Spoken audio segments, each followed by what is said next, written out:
Any lag on my side? Broadcasting way too early from 3 separate Wi-Fi connections. It's PT Breakfast Club with Tony Maritato, Dave Kittle, and Jimmy McKay.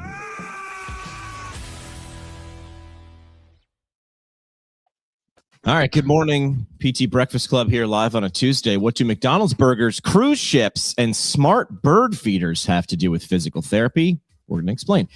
This week, we're serving up profit lessons, untapped niches, some real fake sponsors, do the math on that, and one bird feeder that might explain the cash pay crisis. Let's start by paying some of the bills. We've got to get one of our sponsors. Welcome to the show. CPT sauce, the only FDA questionable condiment designed for physical therapists. Whether you're applying manual therapy, neuro rehab, or aggressively nodding along during a soap note, one squirt of CPT sauce instantly makes it billable. Choose from thrilling flavors like 97110 jalapeno justification and Theraputty ranch.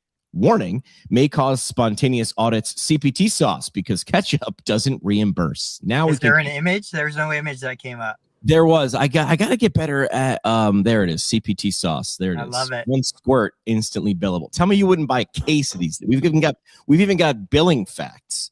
Jalapeno justification, neuro ketchup rehab, therapeutic activities, billing breakdown. These are all units per squirt. Per squirt is what we're doing here. Jimmy, good morning to you. We got to start off with a laugh, right? If we don't laugh, we're just gonna cry. So good morning to you guys. How we doing? Good morning, Dave. I'm sorry for Good morning. your birds. Good morning. Your birds? Didn't the Eagles brutal lose? loss? I know I had connection issues last week. Is my connection all right, or is it lagged? Let me know. It's good. You're good now. Yeah, yours is random. I don't think yours is an equipment issue. I mean, you're in New York. You're on the, there's a lot of people, on the same straw with the Wi-Fi, I imagine there. I imagine Wi-Fi works a lot like straws, but I'm sure there's technology people out there saying it's not actually how it works. Let's talk burgers and fries and CPT codes. I started with sauce. What you'll start to see now is the sponsors will have something to do with the story, like sauce. And then Tony was on LinkedIn, and you did, I think it was a 3-part series, three posts. I'll bring them up on screen. We can go through them, and I'll set the stage. You pretty much said McDonald's built its empire by engineering the profit inside a single meal. There's that famous line, I think BJ Novak talking to Michael Keaton in the McDonald's movie, where they're saying, like, do you want 1/14 of a burger, the price of a burger, or do you want to own the land that the burger is cooked on? That's the first time I had never heard of that idea. I didn't know that. I was just a random dude the first time I saw that movie. And I was like, oh, I would want that one. That one. Can I have that one? And that's when a great non-line acting moment is when Michael Keaton is like sort of sitting there listening to BJ Novak. And he's in the position of power, Michael Keaton. He's the boss. And he's got BJ, and he's recognizing this kid's right. And he's like doing the math of like, where could this go? Or what would this look like? And that's when that's the moment McDonald's was born. It's not when the first restaurant, when Dick and Ray, whoever the McDonald brothers were. So Tony, I'll bring it up on screen, but I'll bring up part 1. Or is there a part that you want me to bring up? You have 3 parts. No, it doesn't matter. The big picture is, we've all talked about it. Okay, McDonald's is not a food company. It's a real estate company. They make their money on real estate. I think everybody watching this episode has heard that backstory. But what I wanted to do was, I wanted to understand how the individual franchisee, the actual restaurant, makes money. Like, how do they afford to operate? How do they continue to work?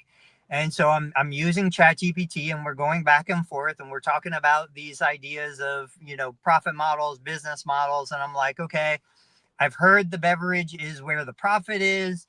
Tell me more about this. I didn't realize that the fries were a high profit, high margin part of it. But the thing that really kind of broke the paradigm for me was the value meal. And I was like, oh, this is totally making sense now. When you think about the value meal and how they brought the hamburger, which is basically not very profitable, and I compare the hamburger to the manual therapy, because the hamburger is the protein. If you're looking at this as a solution to hunger, the protein is the solution to hunger. I've got a hunger problem. I need a fast solution. I go buy the cheapest, most effective solution to that is I buy the hamburger. That's the manual therapy. It's low profit, high workload, takes the most cost in terms of sourcing the meat, sourcing the resources, heating the burger, doing all the things that the employee has to do. But then you say, well, how do I get more high profit items sold? Nobody's going to buy 2 and 3 drinks with a burger. Yeah, so you say, okay, I'm going to make the value meal where I sell 2 high profit with 1 low profit. I sell the drink and the fries along with the burger. And then you go into Supersize Me, which I don't even think they have anymore. Do they still have Supersize? I don't think so. No, I don't think so. So the whole thing with because that movie was so effective, Supersize Me. Yeah, I think it completely destroyed like a huge profit center. So then you say, okay, Supersize, what does that do? Well, it increases the size of the drink. It increases the size of the fries. Both of these are high profit items, and it does nothing to change the size of the lowest profit item, which is the burger. So it was like magic when I saw this. And then, of course, you start comparing it to, okay, I know practices today who love manual therapy, who are doing 2 and 3 units of manual therapy in a 60-minute session and just throwing a unit of exercise in there. They're basically saying, hey, I'm going to sell you 3 burgers and 1 set of fries, one thing of fries, as opposed to really optimizing around understanding what is clinically effective. I think when we look at the research, and this is where every PT has to go back to, we look at the research and we say, okay, is manual therapy in general more effective than therapeutic activity? I don't think the research says that it is. So we say, why would I deliver something low profit, high workload, high burden, high cost of attention and focus and resources when I've got something else that's probably supported just as much, if not more, in the clinical research to be effective to achieve the goal, and like 30% higher revenue? I'm going to say 100% higher profit because there's a bigger margin there. When we look at a treatment is effectively a value meal. We can optimize for efficiency in that value meal, especially in a third-party payer system like I have. I mean, it's called a value meal. As soon as you said that, I was like, oh, wait a second. It's genius. It's been there in plain sight the whole time. It's like, but this has value. Number one, tell the person it has value. How do you do that? Put it in the damn name, right? That's smart. I'm seeing these things now. It's been there in plain sight. If you just sold me burgers, fries, and sodas or shakes separately, we can go into the shakes thing. That's a whole conspiracy theory, right? Those things separately are worth, X, but you combine them and they are worth more than the sum of their parts because it's solving a complete hunger problem. Netflix doesn't solve a movie problem. It solves a boredom problem. Understand what problem you're solving first. Now, I want to hear from Dave before I mention what one of the comments were on LinkedIn. So the thing that resonated with me with this, first of all, is that all these fast food places, it was like you drive up to the window or you walk into the place historically, let's say for decades, right? And you just pick one item, you pick 2 items, 3 items, whatever. And the customer was in the lane of decision in terms of like what they were actually going to get. And whenever, I don't know, with your research, did you come across when McDonald's rolled out the value meal? I'm just curious as to when that was. I'll look that up. So the fact that they then said like they almost like what other place does this? Like you go to a restaurant and they're not gonna they'll tell you like, hey, we have some specials. And you're new here. You've never been here before. Here's the, here's where the drinks are on the menu. Here's the appetizers. This appetizer, this flatbread is popular or whatever. But you go to any restaurant, and there's not usually like a condensed meal unless it's like one of those pre-fee menus. That is different, but then that's obviously usually higher ticket. The fact that McDonald's kind of took that whole approach and was like, we're going to package this meal for you. Value meal is like one of the most genius things, I think, almost of all time in fast food, to name it that. Apparently, we have to give credit where credit is due. To who? It was Wendy's. Wendy's did it in 1989. Oh, yeah. So not that long ago. Okay. And then McDonald's followed suit in 91. But so there's also something else. So in the 90s, the thing that got me or my family to go to McDonald's, there was something that was a hook. There was something that was a magnet. What am I referring to? Do you guys know? The Free toy and the free prize inside. the Happy Meal. The Happy Meal.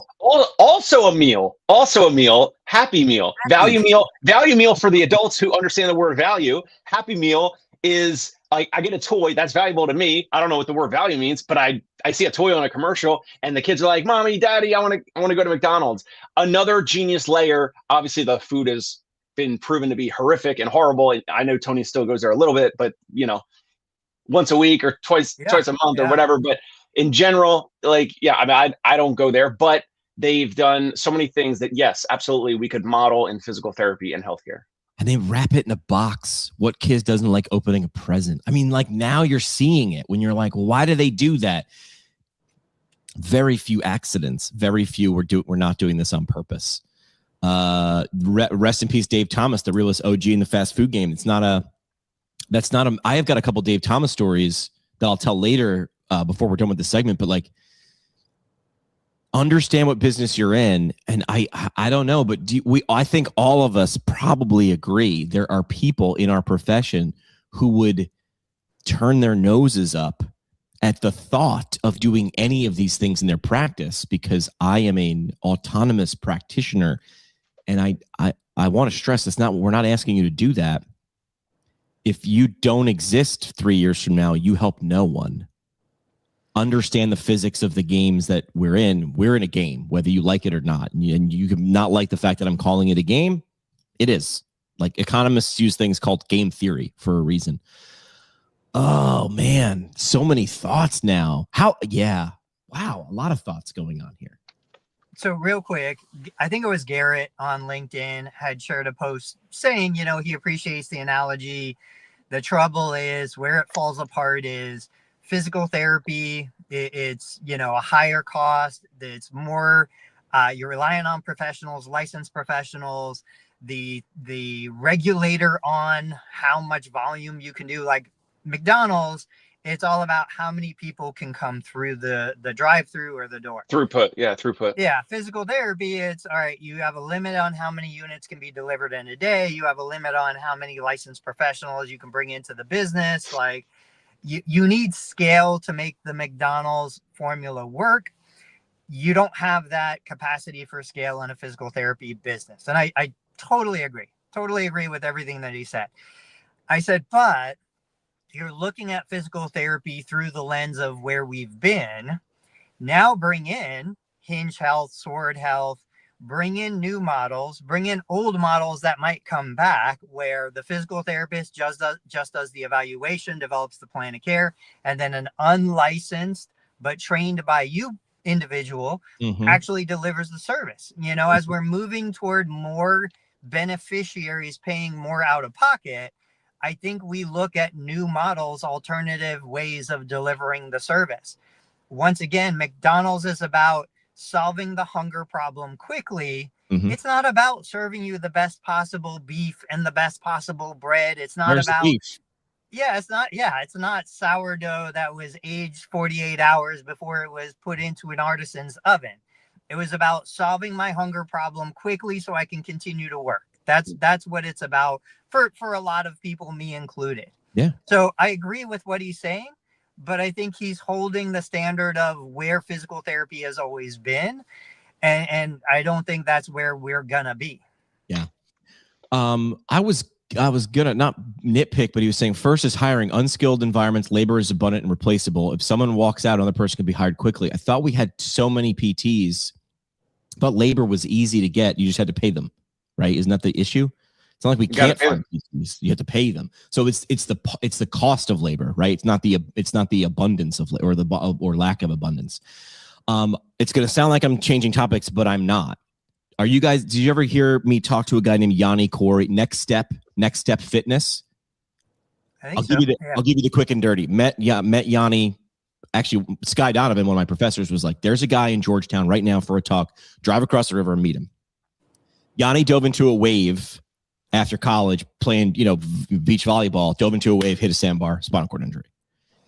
Yanni needed this much neuro PT, but his insurance gave him, and I know this is going to shock you, this much neuro PT. Now, Yanni had the means and the network to say, no, we're going to move him to Connecticut, and he worked with this amazing neuro PT for a crazy amount of time and was able to get a lot of function back. But he sat there and was like, dude, I'm in the 1%. Like, no one else is doing this. And then he figured out, now he's not a PT, but he's like, oh, this system sucks. So he did something similar. He was like, well, how do I get the cost down? Well, the problem is PTs in a way that we can, I agree with Yanni, but he gets a lot of heat. So what he wants to do, his big, hairy, audacious goal is he wants one of his facilities in every single major city in the world. And he's got like 9 right now. Next Step Fitness. So he builds a gym filled with all the neuro equipment that, FES bikes and all the things that neuro people know better than me. But he can't put PTs in it because that screws the model. So what he does is he brings a PT in to train the trainers, and I'm using air quotes, less skilled people. They gain skill because a PT just touched them and trained them and comes in to oversee. But if it was one-on-one PT, Yanni's model does not work. So Yanni's in the solving the problem business, not in the making people happy business, making PTs happy business. So that's what he does. So Dave, I'm just curious, do you ever have scenarios where you go in and train the trainer of your client? Oh, that's interesting. No. No, because how am I gonna? Why would I do that? How am I gonna make money off that? I would why would imagine I'm a nice guy. I'm a mensch, but like I need to make some money. I'm not gonna train the trainer with like physical therapy skills and then be like, all right, see ya, and then go make money off this client. Wait. I have a production company that helps people launch YouTube and podcast channels, but I have no problem if someone's like, can you just come into APTA Home Health and teach us? I go, yes, but it's going to cost you this. And then I'm like, it's 4 days worth of work. And then I go, if you're going to do it, have a great, and you're going to do it well, have a great time. I charge them for that. That's like Con Ed. That's Con Ed. Is there a portion of your, Dave, is there a portion of your existing clientele over the years that has their own personal trainer already before they came to you? Yes, of course. Yeah. So, I mean, I go back to like when I was on Siesta Key in Sarasota and we had a clientele of high net worth. They all had trainers. They all had professionals. They had gyms in their office. They had gyms in their home. And one of the things, it was like its own service was, okay, you already have the infrastructure. I will come in, like Jimmy said, for an elevated fee, and I will train your trainer to carry out your program. We would do this when we were in a CrossFit gym or doing anything in a fitness center. The personal trainers had good relationships with the clients already. They didn't want to disrupt that relationship. So we would come in kind of as its own program to say, okay, this is a layer between what you've been doing and what you need to do for this particular client. We'd train the trainer, and then the trainer would carry out the sessions. Yes, we would lose like the value of doing the sessions with the client, but we would gain the shorter term, higher profit of just training the trainer. Yeah. So I would be open to. Are you saying just the evaluation? So the physical therapist goes in just for the eval and evaluates the client, or maybe a visit or two, or what are we talking about? Yeah, maybe value mail it. Yeah, you get an eval and like 2 or 3 visits, and then a consult evaluation, maybe a bridge visit, or that visit the trainer shadows us, whatever. Let's just talk numbers. I love talking numbers. So yeah, at the very least, and this is why we'll break down. At the very least, we're going to say to the trainer, like, I mean, if you're going to carry these out, and we're going to basically kind of coach you on how to like help this person, almost like in a rehab way, when you're not a rehab professional. I mean, at the very least, it's going to be $2,000. It could be $3-4 grand. Like we have some people that stay with us for a long time. Some people stay with us a short time, but on average, like, my average, the last time I checked, was like $4 or $5 grand in terms of average lifetime value per self-pay patient, not the out-of-network insurance folks, but the people that are running through Stripe or credit card processor. It's like it's like $5,000. So I mean, you think a personal trainer is going to pay me $5,000 for us to teach them and coach the client? Yeah, the client. I but think then the client's paying double. They're paying the $2,000 to $5,000 for my value, but then they're also going to pay for the trainer's time with whatever that package is. Lower than yours, likely, right? It's lower than yours, likely, right? But they're paying mine if they're going to pay me a lump sum up front for me to release them to the trainer. Yes. I think there's a market, whether it's within the existing clientele or a market that you could attract, of individuals. And I'm just going to throw random numbers out there. Let's say your average plan of care, you go from 5,000 to 2,500. So let's just go somewhere in the middle at 3,500. I think there is a client out there who doesn't know you, who wants to do their therapy with their existing team, with their existing trainer, their massage therapist, their dry needler, their personal trainer. I think that they would be willing to pay you somewhere in the mid-range of what you would typically get for an entire episode of care. And let's just say an episode might be 9 visits, where you would come in for 3. You would do the evaluation. You'd consult with the team that's in place. You'd show them how to do what you do and what needs to be done. Maybe you'd be available for some consults by phone, like as they're progressing through. But I think they would be willing to pay you and pay their team. And to Jimmy's point, it would still be less than paying you for the whole plan of care, but the price isn't the issue. It's they don't know you, they don't have a relationship with you, but they hear that you're the professional who will come in and give their existing team the information they need so they could be in a comfortable environment with people they know, people they've been working with. You're warming me up to it. I like it. Go ahead. Let me twist one wrinkle and see if it changes the value or perceived value. All value is perceived value. It's not a trainer anymore. It's the caregiver. Does that change it? Yeah. Do you know what I mean? Does that change it? You're taking someone who's going to be there. It doesn't change it. That's what I mean. But does it make you, what I'm asking is, does it make you feel better about it? Because there you're like, oh, I'm not replacing myself here. This person's going to be on site all the time. I'm now empowering them. That's not as much as the caregiver is going to be there 24/7, or close to that.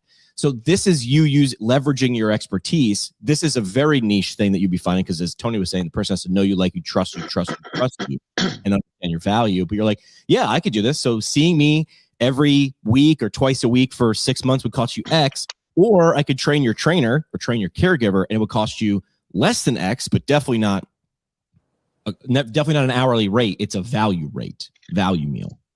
Another thing that we're not talking about is, at least in New York City, because there are some bold people that I've seen in the caregiver world, whether they're a personal trainer, a home health aide, a care companion, certified nursing assistant, but especially the unlicensed folks, the folks that are in these homes that are caregiving, or they're providing some level of support to my previous clients that I've seen in person. If I were to coach the trainer on this, the client, let's just say the client pays $3,500.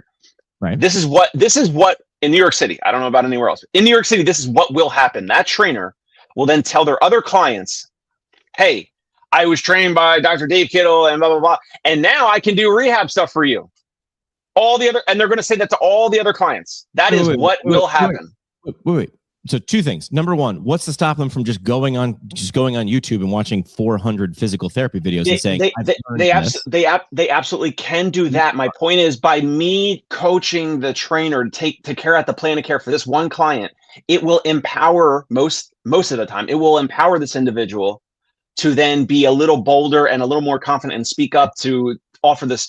Because I've seen unlicensed care companions try to take a patient's blood pressure in front of me with the stethoscope and the blood pressure cuff, and I saw a woman take the put the stethoscope in, take blood pressure, pump up the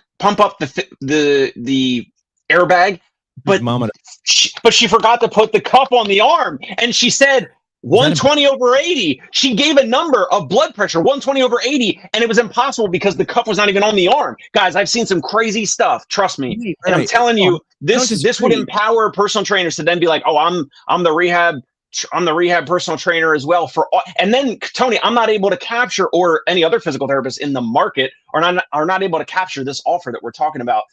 Am I thinking too short-sighted? Maybe.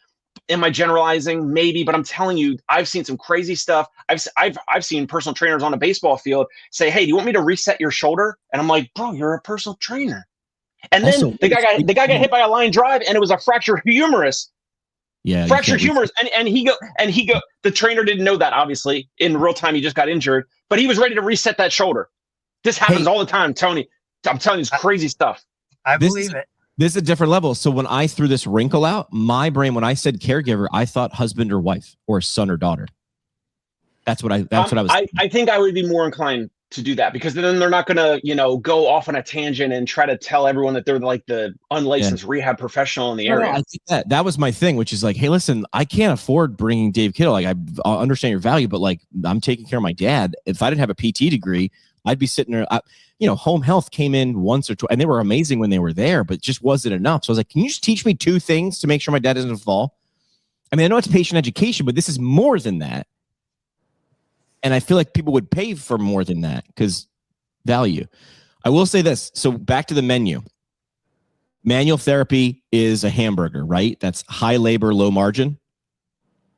E-stim is like a drink, low labor, high margin.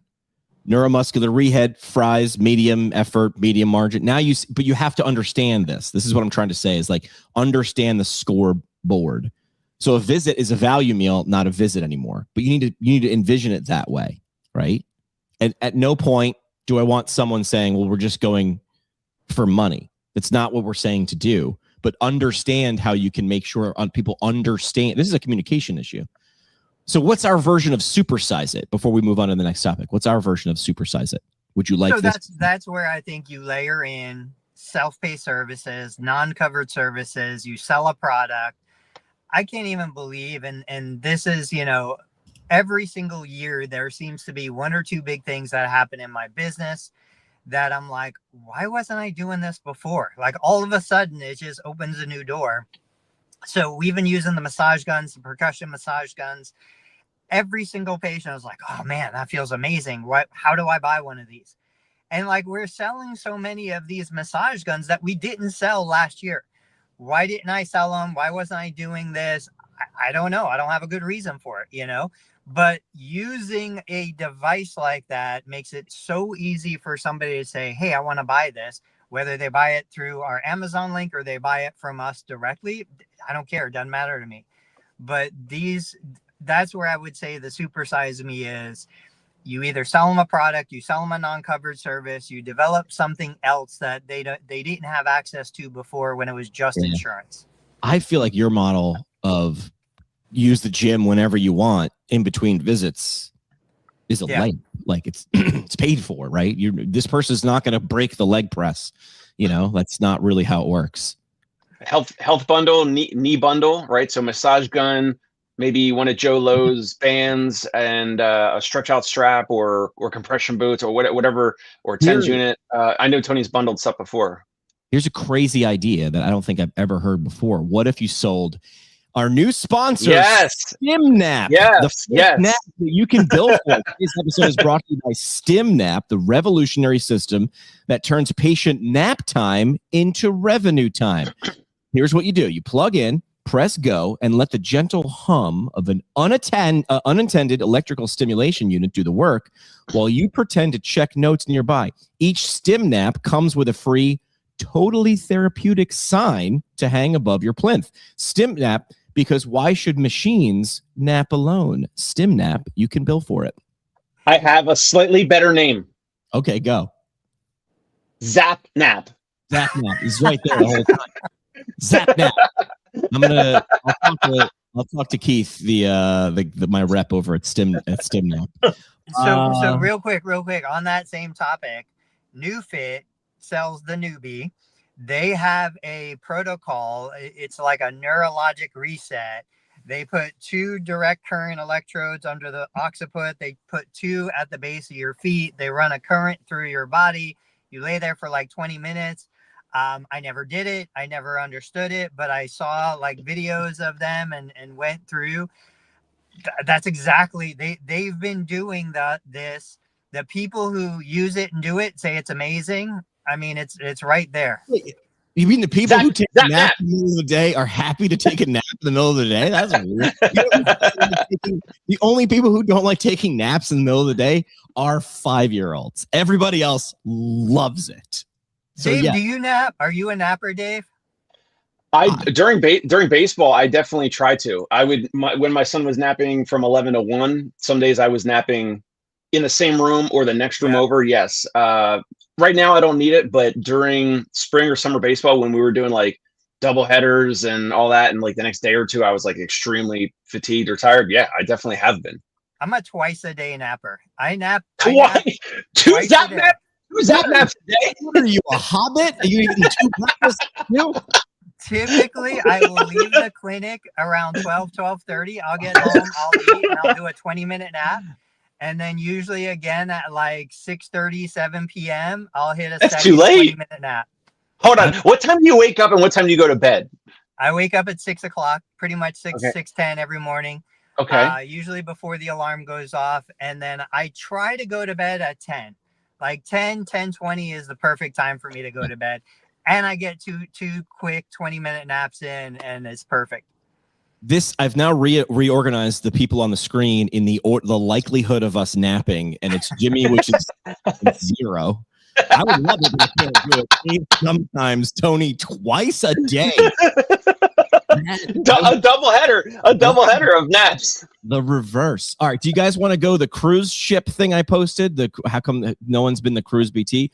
Or do you want to have this it's 85% of a good idea. I don't know how to modify it to PT. You want to go cruises or I think we hit cruises a bunch already. Yeah, let's do the other one. The 85% of a good idea. So steal this strategy. I love this is like where like Rory Sutherland comes along and he gives you an idea and you're like, that doesn't make any sense to my profession. But then like the cool part is it rattles around your head. And then I call them idea parts. Other people, it's just like, let me get the essence of this, or what's the emotion of this? And then how do I do that?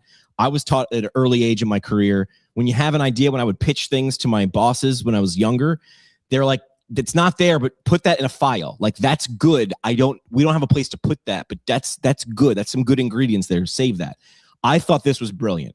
Have you ever chained a coffee mug to a fence before? I had never done that, but Nescafe did this in a city in one day, and they essentially went completely analog in the digital world. Here's what they did.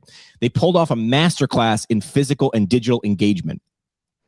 They went around the city and they took bike locks and red Nescafe mugs, and they bike locked the mugs to benches and railings and payphones. They got permission to do this, right? But it was obviously, this doesn't belong here. Kind of like what I was talking about with Dave the other day. The door hanger from hotels doesn't belong in an apartment. There's the juxtaposition. There's the purple cow.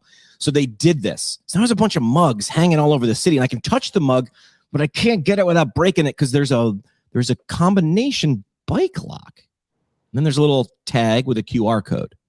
So all you had to do was scan it, check in their location with, who am I with? Nescafe. So they get a little online buzz from a digital thing. And then pops the combination. I've unlocked the mug. That alone would have been, I like it. Hold on. That alone, I would have been like, no notes, like clap, clap. It goes further. That same day, I'm guessing it was a Saturday or a Sunday, right? Because you don't want people in a rush for the next part. There were little coffee carts. I bet you they just took people who normally sold coffee and said, we're going to slap this logo and we'll pay you for all your coffee for today. Now there are coffee carts around the city that are now all Nescafe red, same color as the mug. And if you have a mug, you come up and they give you the free coffee. They'll put the coffee in it. And hey, have a Nescafe. That alone would have been clap, clap, clap. Well done. They did not stop there because the campaign's name was Nescafe, bringing people together. So when you walked up to the cart, they gave you another mug and said, give this to anybody that you want, and we'll give you both coffee. So now you have the physical to online engagement. People are checking in. So people online are like, what is going on? Steve checked in with free coffee, and of course he's going to take a selfie with the mug. I solved the prize. There's a little bit of a scavenger hunt part of this. You've got the physical gift. I mean, I don't know what's a mug cost if you buy them at scale. $4, $12. I don't know. The bike lock. I already looked online. Bike locks are $6. You can get them for $6, and you don't need the best lock. You want them to be broken into in this situation. And then you were hopefully already distributing coffee, or someone was distributing coffee in this. To me, I'm looking at this, and I'll say it in public, dude. How do I steal some of this magic for CSM? If my audiences hire Jimmy to do whatever, this would be good. That I might have to price myself out of it because I'm going to get permission from a conference, the conference hall. You move a cardboard box in a conference hall and it's 10 grand. So I don't know if I can do this, or do I go completely guerrilla? But anyway, I loved this campaign. Guerrilla. No, I think I go guerrilla. But no notes for Nescafe. Like, wow, like they thought about it. And I bet you the CEO never touched this campaign, because if they did, they would have been like, what's the ROI? And I'm like, I don't know if you can measure ROI right off of this, but it's in there. So Nestle and Nesquik already have brand recognition, so obviously it's easier for them to do this. Yeah. Also, as you're talking about the 3 steps of this sounds like a complex campaign. Like you described it easily, like simply, but in terms of executing it and actually implementing that type of a campaign, only big companies can do that, in my opinion. Like that's like multi-step, and like, yes, you get the cup of coffee and the QR code, and then you got to find the cart. And then once they find the cart, now they get the coffee and the genius, like warm feeling kind of layer of, here's another cup to give to a friend, but now the friend or colleague or whoever, like they have to come back here or find another coffee cart nearby in the city. It's a little complex to execute, in my opinion. So here's how I thought about it at CSM. What if I went to Home Depot and I went into the hardware aisle and I got a bunch of different nuts and bolts, and I gave away nuts and bolts of different sizes and thread sizes and diameters. And I said, you get the prize, but you have to walk around and introduce yourself to someone. You have to say, hi, I'm Tony from Ohio. And then you attempt I have a bolt, you have a nut, and you attempt to put them in there. And if it unlocked, you come and show me, both of you new friends come and show me. And I go, here's your beer. Like, so I was like, how do I still steal this? That would cost me $28 in nuts and bolts in the, aisle 7 of Home Depot or Lowe's. Could I do that? The question is, where are these people and how do I gain their attention? Like, it's an attention game at first. Like, so do I do this at a party? I stole the nuts and bolts idea. I know this is going to shock you. No fraternities or sororities at the college I went to, St. Bonaventure University. It was too small. But if you had an off-campus house, it was like if you were lucky enough to get some, because there weren't a lot that were zoned, you could throw parties, of course, legally. The statute of limitations 25 years ago. So, and if you were like the soccer team, you wanted to have a party, but you couldn't rent out a ball place because a lot of the people were under 21. So people would pay us to throw parties for them. So we were a venue. So they would come to us, and we could have just said, have a party at our house. We'll get the kegs, no problem. What I did was I said, I'm going to throw your theme. So a nuts and bolts party was a thing. That was a thing we did. So the idea was you can drink from the keg until you unlock the nuts and bolts. Then you can go to the bar and get the good stuff. So it was an upsell. That the team paid for the whole thing. But what it did was it forced guys to talk to girls. Actually, it forced girls to talk to guys. That was the idea there. So it was like, how do you force the interaction but make it feel not forced? So maybe, I don't know, maybe I could pull that off at CSM somehow. Well, what are people going to CSM for? Like, Belonging. huh? Belonging. They want to meet people and be. It's a big party in a good way. I'm not knocking it. Yes, there's continuing education, but you can get it better, not better, but you can get it cheaper, faster at home. You're going because you want. Here's what I said. If I had to write copy for APTA and CSM, you want to see future versions of yourself everywhere, or past versions of yourself everywhere. You want to see where you are. You want to meet people. If it's not about people, that's number one. You don't know how to do math, because flying to LA and paying $500 or whatever it costs and doing this and hotels, you don't understand unless it's primarily about people. It's got to be about people. That's why I go. I feel like you go for very different reasons. I'm trying to think, like, why don't I go? I think because I don't have a need to fill. Yes. So like you said, there are people going because they have a need to fill. Now, is it because they're looking for their next employer? Is Maybe. it because they're looking for the next thing they're going to bring into their clinic that's going to make their clinic more profitable or growth? Maybe. Are they trying to grow a professional network? Are they trying to sell something to other people? Like, what is the reason? Let me frame it again. It's not a party. It's a carnival.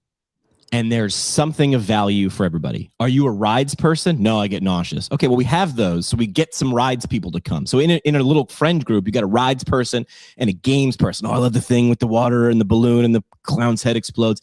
And then I love the hammer and the ding. Oh, no, I go for the food. Yeah. I love fried this and fried that. Did you know they can fry an Oreo? Oh, my God. So there's something for not everyone, but a lot of the avatar. There's a lot of itches to be scratched or scratches for your itch. But here's my problem with APTA. They try to sell it as CEUs, which it is. That's the ride person. But don't forget about the games person and the let's just hang out person and the food person and the just being around person. I think they advertise it too heavily as get all your CEUs. And I'm like, dude, I can MedBridge that for $300 and I could do it in my underpants and I like lazy. That can't be the reason for me. I get paid to go and get free. And I go to CEU things rarely. I'm like, I'm here for a good time, not a long time. Let's go. So I'm not everybody, but I'm one avatar. So I'm trying to capture the people. And then as soon as it's 5 o'clock, everybody's there for the same reason, which is let's hang out. Like that's what it is. Let's hang out.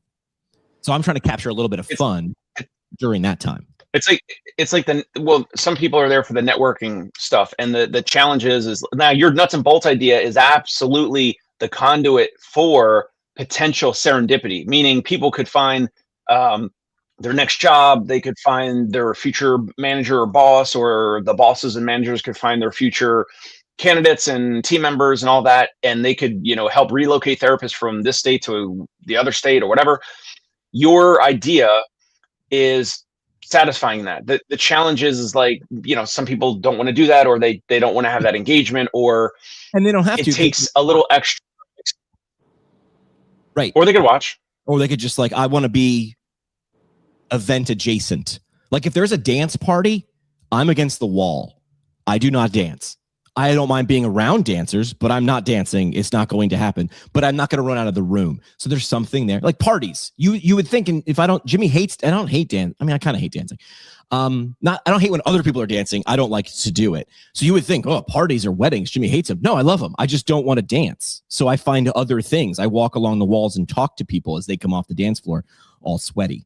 I don't dislike it because of sweaty, by the way. If you did the nuts and bolts thing, I think you would have to have it set up where like there's a necklace or something that has the nut or the bolt like on full display. So people with the nut and bolt can see each other. You don't just randomly walk up to strangers and be like, hey, do you have a nut? Do you have a bolt? Hey, you want to see my nut? What?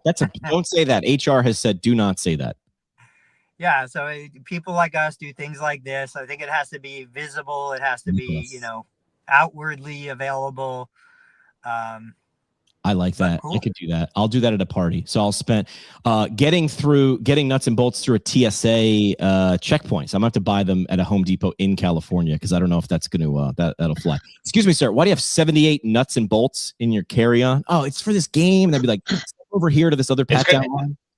That's gonna be heavy. Yeah, you're gonna have to get it shipped to the hotel or something. Yeah. Do you want to say thanks to one of our new sponsors, Forced Fun Fridays? Forced Fun Fridays, the #1 corporate wellness program designed to distract staff from burnout with lukewarm bagels, team building icebreakers, and interpretive trust falls. Includes a Spotify playlist your boss thinks is cool and a stress ball shaped like your CEO. Forced Fun Fridays and pizza. A stress ball shaped like your CEO. Look at the guy. Amazing. Amazing. Hey, look at this Captain Steve, the guy who I love the bingo card. Like, although Forced Fun Fridays, it's going to affect productivity because you can't be producing and being busy and performing if you got these Forced Fun Friday parties. It's true. Yeah. David's comment. As soon as I saw Boeing, that's exactly what I thought he was going to say. If you're what is it? If you're flying Boeing, just tell me ready to make repairs in the air. Things are falling apart. I brought that some. I'll tell you guys. We've got. So I think we have a mailbag segment, right? And on ptpintcast.com, the bottom right, you can send an email or a voicemail. You can just hit record and it'll pipe me a little MP3. I've been going out into the wild. Do you know one of the wildest corners of the internet? It's been one of the wildest corners of the internet. I just discovered this, Reddit. And I just spent like an hour on Reddit and I was like, what are people talking about when their only goal is to interact with other people? So went through Reddit again. This week we found a PT ready to ask. So advice from you if you were responding on Reddit, right? Ready to ask for their first raise. So asking for a raise, has 82K salary, no 401k. They have the highest productivity in the clinic. This is self-reported on Reddit. Want to ask for 90. They want to go up $8,000. And I want to tell them, divide that by 25 paychecks. And you want to ask for more, but keep going. What is your advice for the PT who's like, this is my first raise. I'm obviously still there after a year. According to my math and how I'm looking at schedules, have the highest productivity in the clinic. I have 82 with no 401k. I want to ask for 90. What's your advice to the PT? How should they frame it? And then I'll ask follow-up questions about the clinic if they say what they're thinking. So where would you start with this? Dave? Did they disclose what state? I'm just curious. They did. I just don't have it in front of me. I'll look for it while you answer. I want to say it was out west somewhere. Got it. Okay, so if I were that PT, so the salary is 82, and 82. They want to make 90. I want to get 90. I want to get that bag. So I think it's fairly simple. You bring in the objective numbers. You use see if you're able to run reports, if not manually from the EMR, and see if you're able to get some numbers. You get the numbers. You practice it a little bit. You practice a little spiel, and I would say if I'm that person, say to the manager or the owner or whatever, like, hey, based off of my rough calculations, of course you can confirm this with the medical record if the therapist doesn't have access to the other therapist and can't run reports of the productivity of the other therapist. But from my rough numbers, it looks like I might be producing the most at this practice. And assuming that I am equally as good in terms of respecting team members and morale, and I'm not doing anything to sabotage team members or make them look bad, or there's no issue. Assuming this person is on good standing with all the other normal stuff, they're punctual and all the other, they're dressed appropriately, they're not coming in smelling like cigarettes or alcohol or anything crazy. Assuming that's all table stakes and all that, you say, hey, I'm looking at the figures, and it seems like I am leading the team in terms of productivity and performance. What are your thoughts on that? Like, first of all, is that true? I just wanted to confirm that. You gotta get it. You gotta get the owner or the manager or whatever talking. You just want to start with like questions. Then I think they'll get it. I think they'll understand. Because at the end of the day, especially with in-network and Medicare and all that, with insurances, with capped payment and reimbursement, if this therapist is truly performing the most, seeing the most patients, billing the most units, all that, everything is legal and ethical, documentation is timely, and all the table stakes stuff, then yeah, they have the most leverage. Because if they don't get what they want, if they don't get the 90K or whatever, they could absolutely easily bounce somewhere else and leave.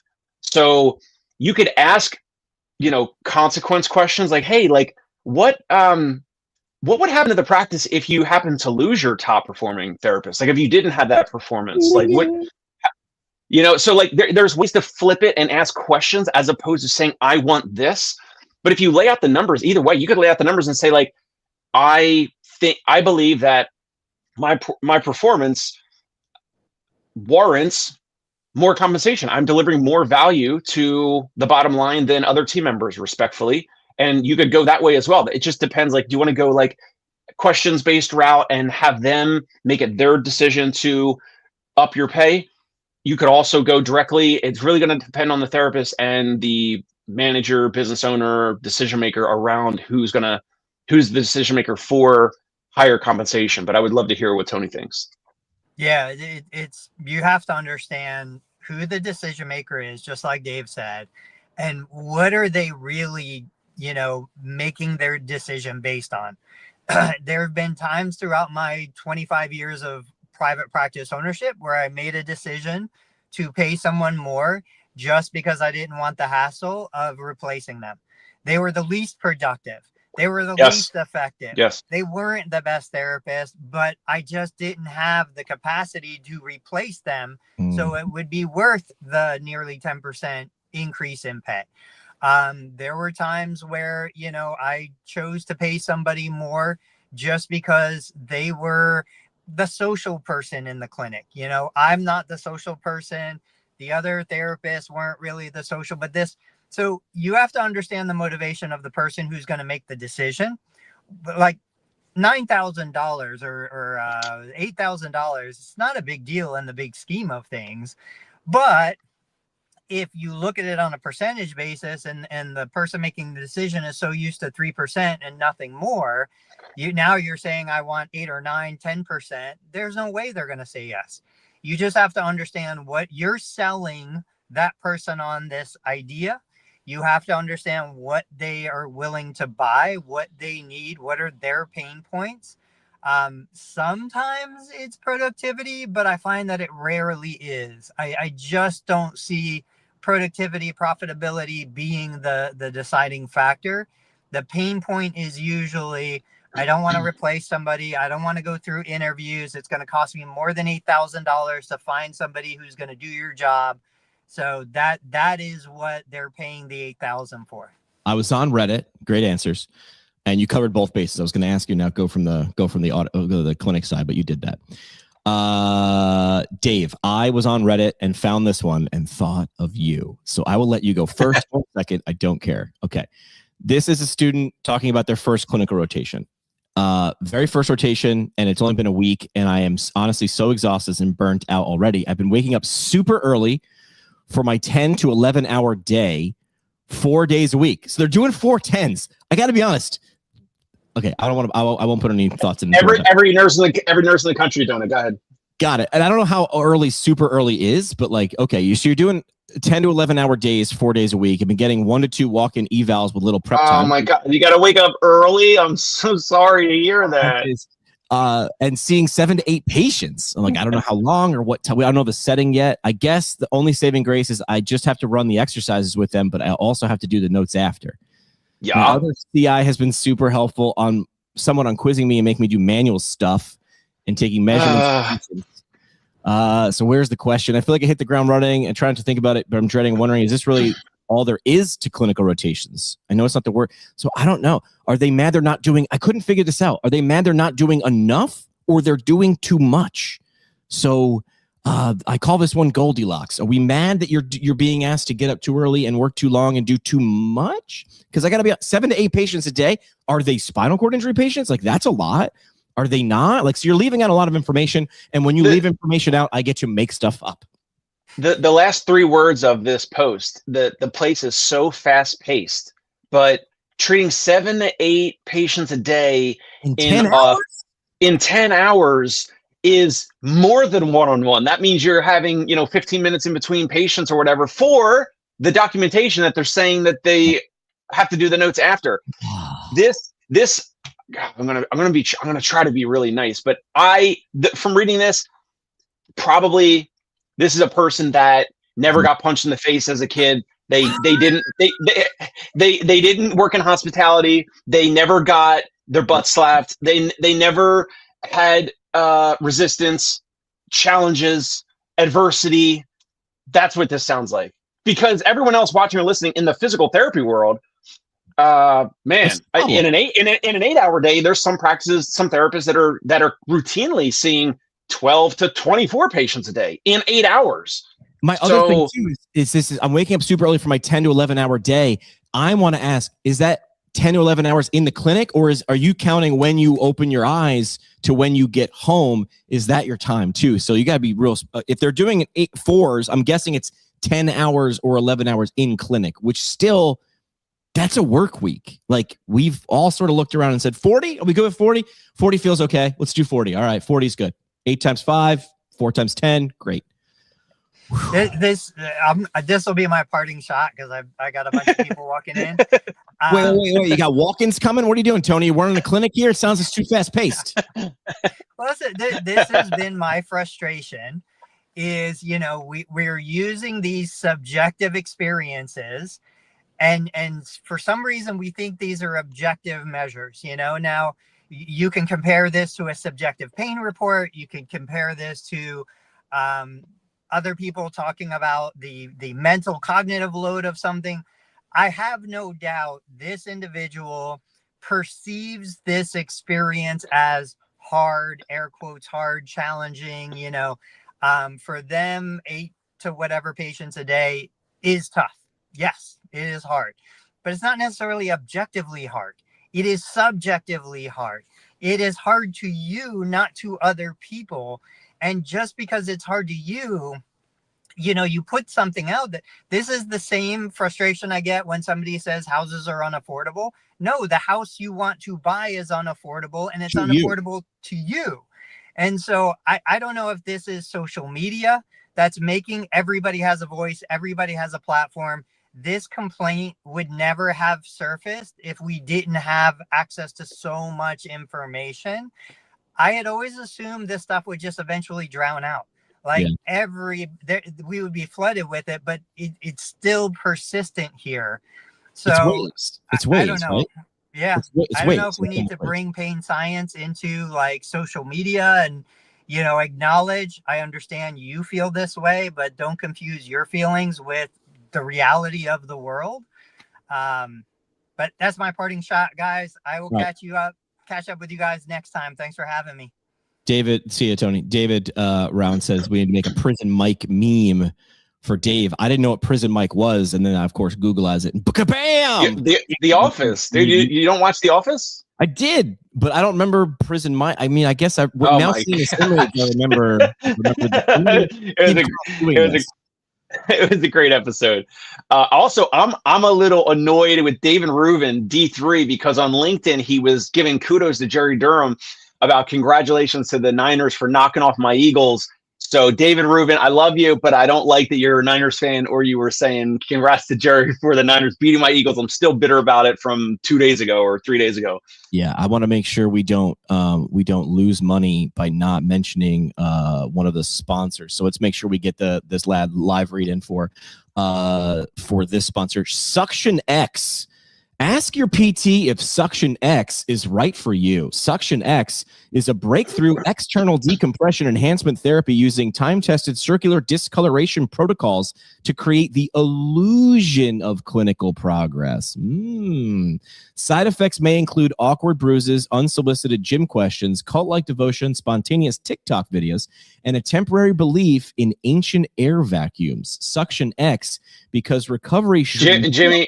Dramatic. Jamie, I don't care what you say. Cupping feels amazing. It helps me. Sometimes I've used it with clients. I have cupping marks on my back right now. I love cupping. Listen, I'm not saying don't love cupping. I'm saying take the money from Suction X. That's what we do. All right. Parting shots. I do think we can loop back around in the future to talk more about physical product bundles or service bundles with patients, the way that we were talking about value meal for McDonald's, and how can there be, like, what would be the value meal for physical therapy? So every patient's different. That's a challenge. Every patient is different. Every condition is different. You know, some people are like, oh, I don't like TENS and electrical stimulation or modalities or whatever, or massage guns are useless. But people, like, we don't need to recreate the wheel. Like, people know what value meal means. So, like, if you went into a physical therapy office and it was like, here's literally, like, hey, we're ripping it off 100%. Here, I want the value meal for your knee or your back or whatever, and it's a 10 unit and a foam roller and Suction X cupping or whatever it is. Could have temporary tattoos that look like cupping dots. David Rubin, you're a Ravens. I think the Ravens got knocked. I think they got knocked out. Yeah.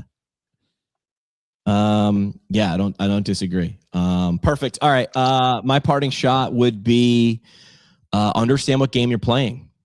And don't hate the player, hate the game, or love the game, but understand the game. This, I feel like this came up several times. If that type of patient population and that speed and that work isn't for you, don't do it. I was in the clinic for 2 years. I knew I didn't want to be in a clinic during my clinical rotations. I knew it. Went to leave PT school. I was like, this isn't for me. This isn't too hard. This wasn't the hard I wanted to do. I didn't like it. I was like, like, I love ice cream, but this flavor ain't for me. So I went somewhere. I didn't bitch So about it. you also Yeah, you didn't because- go on social media, you didn't go on Reddit, you didn't go and flame the whole like industry. Yeah. No, what I did was I talked to my roommates and I was like, do you like this? And they're like, we love it. And I'm like, oh, this isn't for me. And there's nothing. And I felt bad about it. Like, I was like, what's wrong with me that I don't love this? And then they looked at me hosting a podcast as a PT student from my couch and they were like, that's weird. I'm like, dude, I love this. I learned so much. And look what happens when we do this. I'm like, oh, so my heart and your heart are different. And you not liking my heart is totally cool. If we all like the same stuff, there would be no jobs for that. Do you know what I mean? If there were no crazy enough people to walk into burning buildings, like all the burning buildings would just burn to the ground. Like, we have to have people who like and are okay with different stuff. That's okay that you're that student. Choose your heart. If this ain't it, man, you signed up for the end. I want to be a PT and tell people I'm a PT and do this. And now you're doing it. And if those two things don't match, you will hate getting out of bed every day. That is, I mean, that's that. I'm going to stand behind that.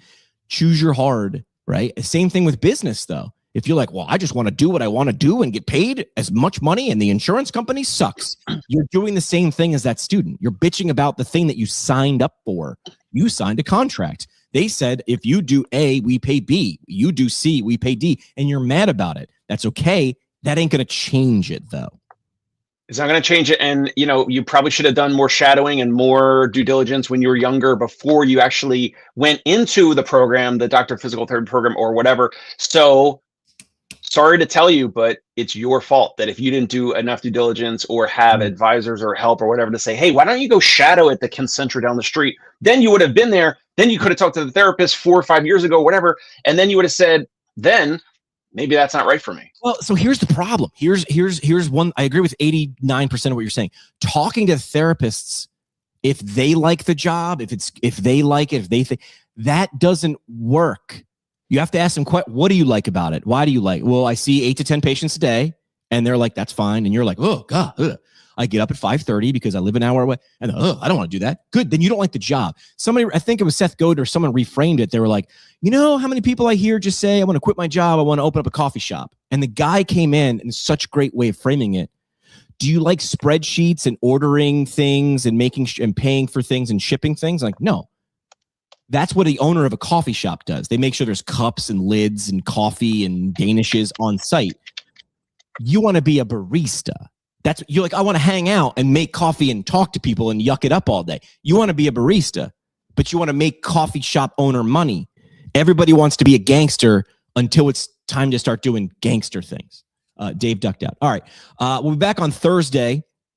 And feel free to weigh in. I think we're going to talk about value meals again and how you can strategize that. And if someone is doing that already, I would love to hear from you how you are framing that, what you are doing, what you are calling it, all the simple and all the big things. We'll see you. That's it. We're out. Boys, what the hell are you doing? Follow Tony Maritano on YouTube at Total Therapy Solution. Find Dave Kittle at ConciergePainRelief.com and on YouTube at The Dave Kittle Show. And follow Jimmy McKay at PT Pinecast on YouTube, the socials, and wherever you binge podcasts you pretend are for CEUs. And hey, just a reminder, none of this was for advice. This was for entertainment only. Our lawyers say that counts. Thanks, Keith.